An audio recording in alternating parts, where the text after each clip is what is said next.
Hi అండి, అందరూ బాగుండాలని కోరుకుంటూ రీసెంట్గా స్టూడెంట్ వీసాలకు సంబంధించి చాలా వింటున్నాము. సో స్టూడెంట్ వీసాలకు సంబంధించి రిజెక్షన్స్ పెరిగాయా, డినయల్స్ పెరిగాయా లేదా, ఒకవేళ అదే నిజమైతే దానికి కారణాలు ఏంటి చెప్పే ముందు ఒక చిన్న రిక్వెస్ట్ అండి. ఈ వీడియో మీరు చూస్తుంటే కనుక దయచేసి ఒక లైక్ చేయండి, షేర్ చేయండి, తప్పకుండా సబ్స్క్రైబ్ అయితే చేసుకోండి. ఎప్పుడూ లేనంతగా అమెరికా F1 వీసాకి సంబంధించి రిజెక్షన్స్ కానీ డినయల్స్ కానీ చాలా హయ్యెస్ట్ పర్సంటేజ్ జరిగినాయి 2025లో. ఆ ముందు ఇయర్స్ తోటి కంపేర్ చేసుకుంటే కనుక, అంటే లాస్ట్ 20 ఇయర్స్ నుంచి కంపేర్ చేసుకుంటే కనుక 2025లో F1 వీసా వాళ్ళ రిజెక్షన్స్ కానీ డినయల్స్ కానీ దాదాపుగా 35% పెరగడం జరిగింది. అందులోనూ మరీ ముఖ్యంగా మన ఇండియన్స్కే దాదాపు 61% డినయల్స్ కానీ రిజెక్షన్స్ రేషియో కానీ పెరగడం జరిగింది. ఇక మిగిలిన కంట్రీస్ అంటే ఆఫ్రికా ఇట్లాంటి కొన్ని కంట్రీస్కి మాత్రం అది దాదాపు 64 to 65% వరకు పెరిగింది. ఇంతగా F1 వీసాకి సంబంధించి ఇంత రిజెక్షన్స్, ఇంత డినయల్స్ రావడానికి కారణాలు ఏంటి? అసలు అమెరికా చరిత్రలో ఇప్పటి వరకు జరగంది. ఈ సంవత్సరం లాస్ట్ టైం ట్రంప్ ఉన్నప్పుడు కూడా ఇంత F1 వీసాలకు సంబంధించి ఇంత రిజెక్షన్ రేషియో మనం చూడలేదు. కానీ ఈసారి మాత్రం ఎందుకు అంత డినయల్స్ ఎక్కువ అవుతున్నాయి, అంత రిజెక్షన్స్ ఎందుకు ఎక్కువ అవుతున్నాయి అని అంటే, దీనికి కొంతవరకు చెప్పాలంటే మన వాళ్ళు కూడా కొన్ని కారణమేనండి. ఎందుకంటే ఈ మధ్య కాలంలో మనం చూస్తే కనుక యూట్యూబ్లో ఎంత హల్చల్ చేస్తున్నాయండి. H1B వాళ్ళకి సంబంధించి, F1 వాళ్ళకి సంబంధించి చాలా హల్చల్ చేస్తున్నాయి. అది ఇప్పుడు కదా, మరి ఇదివరకు ఏంటి పరిస్థితి? అది ఇప్పుడు బయటపడుతున్నాయి ఓకే. ఇదివరకు కూడా లాస్ట్ ఇయర్ కూడా అంత రిజెక్షన్స్, అంత డినయల్స్ అవ్వడానికి కారణం నాకు తెలిసి మొదటిది వెట్టింగ్ పాలసీ అండి. వెట్టింగ్ పాలసీలో F1 స్టూడెంట్స్కి సంబంధించి వాళ్ళ కంప్లీట్ సోషల్ మీడియా అకౌంట్స్ ఏదైతే ఉందో కంపల్సరీ షేర్ చేయాలి. ఇదివరకు అది ఆప్షనల్. మన సోషల్ మీడియా అకౌంట్స్ షేర్ చేయడం చేయకపోవడం అనేది ఒకప్పుడు ఆప్షనల్ ఉంది. కానీ ఇప్పుడు అది మ్యాండేటరీ అయింది.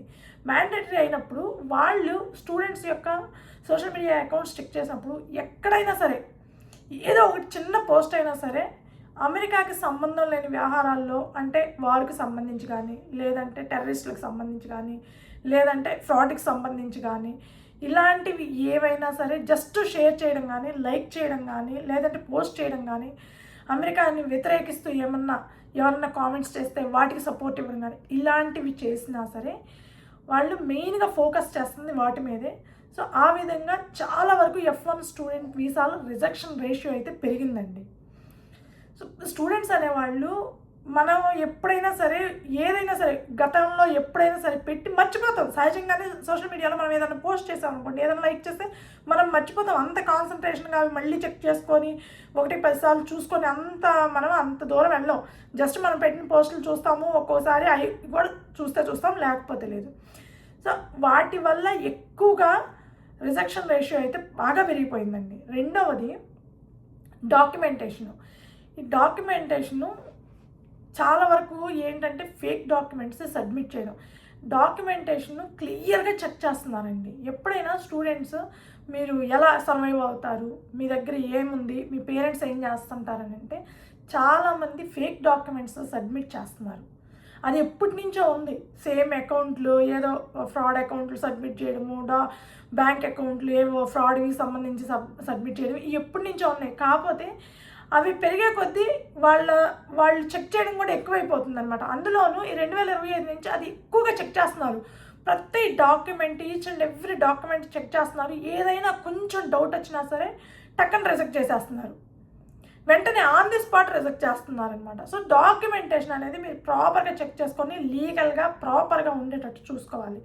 ఏ చిన్న అనుమానం వాళ్ళకి వచ్చినా, ఏ చిన్న డౌట్ వాళ్ళకి వచ్చినా వీళ్ళు ప్రాపర్గా చెప్పటం లేదనో, లేకపోతే ప్రాపర్గా డాక్యుమెంటేషన్ లేదు, వీళ్ళు చెప్పేదానికి డాక్యుమెంటేషన్కి సంబంధం లేదని వాళ్ళకి డౌట్ వచ్చినా రిజెక్ట్ చేస్తున్నారు. సో ఆ విషయంలో కూడా చాలా వరకు రిజెక్షన్స్ పెరిగాయి. ఈ మధ్యకాలంలో ఇంకా ఎక్కువ బయటపడుతున్నాయండి. ఎందుకంటే లాస్ట్ టైం మనం చూసాం కదా, ఒక వీడియోకి సంబంధించి కౌన్సిలర్ ఎట్లా చెప్పింది అనేది.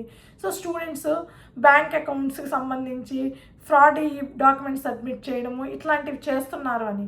సో అలాంటి పరిస్థితుల్లో ఈ మధ్య కాలంలో అది ఇంకా ఎక్కువైంది. ఇదివరకు జస్ట్ లైట్ తీసుకునేవాళ్ళు, వాళ్ళకి ఇవ్వాలనిపిస్తే ఇచ్చేవాళ్ళు, లేకపోతే లేదు. బట్ ఇప్పుడు అది చాలా ఎక్కువగా స్ట్రిక్ట్గా చెక్ చేస్తున్నారనమాట. మూడవది డినయల్స్ అవ్వడానికి కారణం ఐస్ వాళ్ళ సంగతి మనకు అందరికీ తెలిసిందేను. వాళ్ళు ఎక్కడైనా డౌట్ వచ్చినా స్టూడెంట్స్ మీద ఇనిషియల్గా చాలా ఫోకస్ పెట్టారు.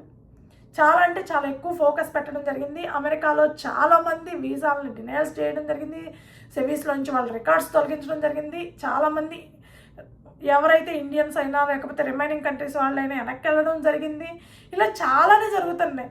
సో మనం బేసిక్గా పార్ట్ టైం జాబ్ అనేది క్యాంపస్లో చేయాలి, బయట చేస్తారు, అది అందరికీ తెలిసిందేనండి. ఇది పబ్లిక్ సీక్రెట్, మనం ఏమి గుసగుసలు ఆడుకోవాల్సినంత నెసిటీ లేదు. ఇది అందరికీ తెలిసిన విషయమే. ఇక్కడికి వచ్చే ప్రతి స్టూడెంట్కి తెలుసు, ఇక్కడ ఉండే వాళ్ళకి అందరికీ తెలుసు. ఈవెన్ అమెరికన్స్కి కూడా చాలామందికి తెలుసు ఈ విషయం, ఇంక్లూడింగ్ అఫీషియల్స్తో సహా అందరికీ తెలిసిన విషయమే. పేరెంట్స్కి తెలుసు, అందరికీ తెలుసు. పబ్లిక్ సీక్రెట్ ఇది. సో చేస్తారు, కానీ ఎక్కడ చేస్తున్నాం, ఎలా చేస్తున్నాం, ఏ విధంగా ఉంటున్నాం అనేది చాలా ఇంపార్టెంట్.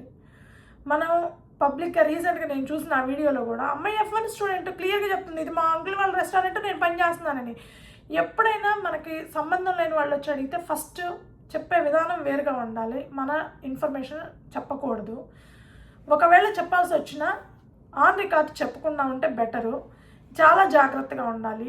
ఇలా చాలామంది ఇండియన్ రెస్టారెంట్లో వీటిలో చేస్తుంటారని అందరికీ తెలిసిన విషయమే. కాకపోతే మనం చేసే వర్క్ అందరికీ తెలిసేటట్టు, అందరు మన మీద ఫోకస్ అయ్యేటట్టు చేయకుండా ఉంటే బెటర్ అండి. సో ఈ ఐస్ దాడుల వల్ల కూడా చాలామంది వీసాలు డినైల్ అయినాయి. అది కూడా 2025లో చాలా హ్యూజ్గా అయిపోయినాయి, అది అందరికీ తెలిసిందే. కాకపోతే 2026 జాన్యువరి నుంచి మార్చి వరకు ఈ ఐస్ దాడులు ఏవైతే ఉన్నాయో, ఐస్ వాళ్ళు చేసిన దాడుల వల్ల డినైల్స్ అయిన వాళ్ళ పర్సంటేజ్ అనేది చాలా తగ్గిపోయింది. 12% వరకు తగ్గిపోయింది 2025 తోటి కంపేర్ చేసుకుంటే. అంటే కొంచెం తగ్గింది, ఆ మూమెంట్ అనేది కొంచెం తగ్గిందనే చెప్పాలి. కాకపోతే కంప్లీట్గా క్లోజ్ అయిందని నేను చెప్పడం లేదు, జస్ట్ ప్రస్తుతానికి వాళ్ళు రిలాక్స్ అయినట్టున్నారు. కొంచెం ఆ మూమెంట్ అయితే తగ్గింది. దానివల్ల కూడా చాలామంది వీసాలు అనేది మనకి డినైల్ అవ్వడం జరిగిందనమాట. ఇకపోతే 4వది స్క్రూట్నింగ్. వీసా ఇంటర్వ్యూకి వెళ్ళినప్పుడు పోర్ట్ ఆఫ్ ఎంట్రీలో అమెరికాలో కాలేజ్లో జాయిన్ అయినప్పుడు స్క్రూట్నింగ్ అనేది చాలా ఎక్కువైంది. మనం వీసా ఇంటర్వ్యూకి వెళ్ళినప్పుడు ప్రాపర్ డాక్యుమెంట్స్ సబ్మిట్ చేస్తున్నామా లేదా, మనం ఇచ్చే ఆన్సర్స్ కరెక్ట్గా ఇస్తున్నామా లేదా, వీళ్ళు ఏమైనా రాంగ్గా చెప్తున్నారా. పోర్ట్ ఆఫ్ ఎంట్రీకి వచ్చినప్పుడు కూడా మీరు పార్ట్ టైం జాబుల గురించి ఎవరితోటైనా డిస్కస్ చేస్తున్నారా, ల్యాప్టాప్లు, మొబైల్స్ అన్నీ చెక్ చేస్తున్నారు. సో మీరు ఏమైనా పార్ట్ టైం జాబుల గురించి డిస్కస్ చేస్తున్నారా, లేకపోతే మనీ ట్రాన్స్ఫర్స్ గురించి ఏమైనా డిస్కస్ చేస్తున్నారా, ఇంకేదైనా డిస్కషన్స్ ఉన్నాయా మీతోటి వేరే వాళ్ళ గురించి కానీ, అంటే సంబంధం లేని వ్యవహారాలు, మనీ లాండరింగ్ కానీ ఇలాంటి వాటికి సంబంధించి కానీ ఏమైనా డిస్కషన్స్ జరిగి ఉన్నాయా, ఇలాంటివన్నీ చెక్ చేస్తున్నారు. స్క్రూట్నింగ్ అనేది చాలా ఎక్కువ ఉందండి. అందువల్లే 2025లో చాలామంది వీసా స్టాంపింగ్ అయిపోయి అమెరికాకు వచ్చిన పోర్ట్ ఆఫ్ ఎంట్రీలో రిజెక్ట్ అవ్వడం జరిగింది. వాళ్ళని అమెరికాలోకి అలౌ చేయకుండా వాళ్ళ వీసా డినై చేయడం జరిగిందనమాట.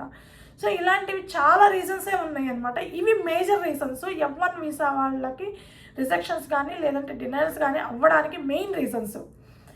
ఈ సంవత్సరం 2026లో ఎలా ఉండబోతుంది అంటే, మేబీ ఐస్కి సంబంధించి అంత హ్యూజ్ ఇంపాక్ట్ ఉండకపోవచ్చు, కానీ స్క్రూట్నింగ్కి సంబంధించి కానీ వెట్టింగ్ పాలసీకి సంబంధించి కానీ అదే రేంజ్లో కంటిన్యూ అయ్యే అవకాశం ఉందండి. సో 2026లో కూడా F1 వీసాలకు సంబంధించి రిజెక్షన్స్ పెరిగే అవకాశమే ఉంది, కానీ తగ్గే అవకాశం అయితే అస్సలు లేదు. అలాగే డినైల్స్కి సంబంధించి ప్రస్తుతానికి జూలై దాకా కొంచెం ప్రాసెస్ అనేది స్లో అవ్వచ్చేమో, కానీ ఆ తర్వాత మళ్ళీ ఊపందుకునే అవకాశమే ఎక్కువగా కనిపిస్తుంది. సో 2026లో కూడా F1 స్టూడెంట్స్ అనేవాళ్ళు చాలా జాగ్రత్తగా ఉండాలి. ఎట్లా పెడితే అల్లైగా ఉంటే మాత్రం అవ్వదు. ఇక్కడ ట్రంప్ ఉన్నంత కాలము మనం ఏదైతే చేస్తున్నామో అది లీగల్గా చేయాలండి. ఇల్లీగల్గా ఏ యాక్టివిటీ చేయకూడదు. ఏ చిన్న డౌట్ వచ్చినా, ఏ చిన్న అనుమానం వచ్చినా, మీరు ఈ మధ్యకాలంలో గమనిస్తే కనుక ఇక్కడ చేసే యూట్యూబర్స్కి ఇన్ఫర్మేషన్ ఇస్తుంది కూడా మన వాళ్ళే. ఏంటంటే మన మీద కొంచెం కోపం ఉన్నా ఇన్ఫర్మేషన్ ఇస్తారు, మనం ఇష్టం లేకపోయినా ఇన్ఫర్మేషన్ ఇస్తారు. మనం ఓవర్ యాటిట్యూడ్ చూపించినా మనం పడకపోతే ఆ ఇన్ఫర్మేషన్ ఇచ్చే అవకాశం ఉంది. కాబట్టి 1-2 సార్లు ఆలోచించుకొని జాగ్రత్తగా ఉంటేనే తప్ప మీరు ఇక్కడ సర్వైవ్ అవ్వడం కష్టం 2028 డిసెంబర్ దాకా. సో అప్పటి వరకు కొంచెం సేఫ్గా ఉండాలి. అలాగే F1 వీసాకి సంబంధించి ఓపీటీ మీద ఉండే వాళ్ళని కూడా వాళ్ళ వీసాలు కూడా డినే అవుతున్నాయి. సో ఒకసారి జాగ్రత్తగా ఉండండి. ఎందుకంటే మీరు పెట్టే డాక్యుమెంట్స్ కానీ, సబ్మిట్ చేసే డాక్యుమెంట్స్ కానీ, మీరు జాబ్ చేస్తున్నారా లేదా అనేది కానీ ఇవన్నీ చెక్ చేస్తున్నారు. సో ఓపీటీ మీద ఉండి చాలామంది, నేను విన్న దాని ప్రకారం చెప్తున్నానండి, ఓపీటీ మీద ఉండి చాలామంది జాబ్ చేయకుండా పార్ట్ టైం జాబులు చేసుకుంటూ ఉంటారు. జస్ట్ ఊరికే నామకే వస్తుకి పేరోల్ రన్ చేసుకుంటూ ఉండే వాళ్ళు కూడా ఉంటారు. సో అలాంటి వాళ్ళకి నేను అనుకుంటుంది ఏంటంటే, ఏదో ఒకటి చిన్నదో చితకదో లీగల్గా చిన్న జాబ్ అయినా మీకు మీరు సర్వైవ్ అవ్వడానికి సరిపడినంత వస్తే చాలు అనుకొని అదే కంటిన్యూ చేస్తే బెటర్ అండి. తర్వాత స్టెమ్ ఓపీటీలోకి వెళ్ళినాక కంపల్సరీ ఆ డాక్యుమెంట్, ఆ లీగల్ ప్రాసెస్ అంతా వేరుగా ఉంటుంది, అప్పుడు చూసుకుందాము, ఈ 1 year ఇలాగే ఓపీటీ మీద చేద్దాము, ఓపీటీ మీద పార్ట్ టైం జాబ్ చేసుకుందామని ట్రై చేయబాకండి. దొరికితే మాత్రం మళ్ళీ మీరు తీసుకున్న లోన్ కూడా మీరు తీర్చే పరిస్థితి ఉండదు, అంత జాగ్రత్తగా ఉండాలి.